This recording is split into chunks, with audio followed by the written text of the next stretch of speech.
জুলাই সনদ যেভাবে স্বাক্ষরিত হয়েছে বিএনপির অক্ষরে অক্ষরে সেটি পালন করবে বলে জানিয়েছেন বিএনপির স্থায়ী কমিটির সদস্য সালাউদ্দিন আহমেদ।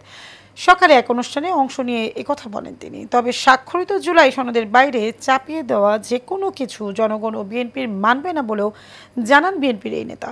তিনি বলেন, গণভোটের মাধ্যমে আইন প্রণয়ন করা হয়ে যাবে না, সংবিধান সংশোধন হবে জাতীয় সংসদে।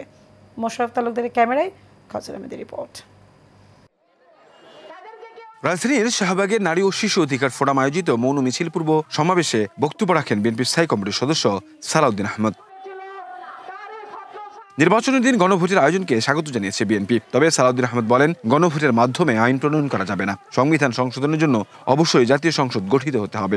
বাংলাদেশের সেই জাতীয় সংসদের সার্বভৌমত্ব যাতে খর্ব না হয় সেজন্য আমরা কোনো আরোপিত আইন দিয়ে, আদেশ দিয়ে, যে কোনো রকমের জবরদস্তিমূলক প্রস্তাব দিয়ে জাতীয় সংসদের সার্বভৌমত্বকে আমরা হস্তক্ষেপ করাতে দিতে চাই না। সালাউদ্দিন আহমেদ বলেন, দেশে একটি দল ধর্মের নামে জান্নাতের টিকিট বিক্রি করে ভোটের বৈতরণী পার হতে চায়।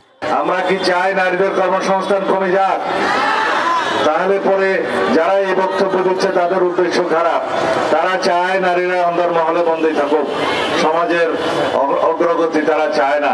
দেশের অগ্রগতি নিশ্চিত করতে গেলে বাংলাদেশের সমগ্র জনসমষ্টির যারা অর্ধেক নারী অর্ধেক পুরুষ, তাদের অগ্রগতি নিশ্চিত করতে হবে। নারীদের পারিবারিক ও সামাজিক অধিকার নিশ্চিত করতে কাজ করছে বিএনপি। এ সময় রাজশাহীতে নারী নির্যাতনের ঘটনার প্রতিবাদ এবং জাহাঙ্গীরনগর বিশ্ববিদ্যালয়ের শিক্ষিকার বিরুদ্ধে করা মামলার নিন্দাও জানান সালাউদ্দিন আহমেদ। কাউসার আহমেদ, এশিয়ান টেলিভিশন, ঢাকা।